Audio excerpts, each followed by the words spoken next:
நரம்புகள் உருவாகல, தசைகள் உருவாகல, தரிசனம் உருவானதே.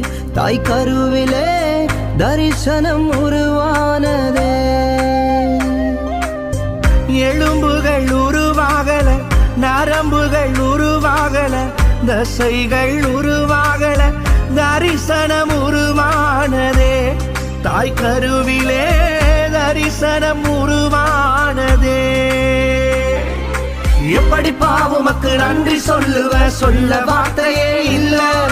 நீங்க போதும் என் வாழ்க்கை முழுவதும், வேறு ஆசையே இல்ல. எப்படி பாவுமக்கு நன்றி சொல்லுவ, சொல்ல வார்த்தையே இல்ல. நீங்க போதும் என் வாழ்க்கை முழுவதும், வேறு ஆசையே இல்ல. என் தாய் உருவாகும் முன்னே என் கருவை கண்டி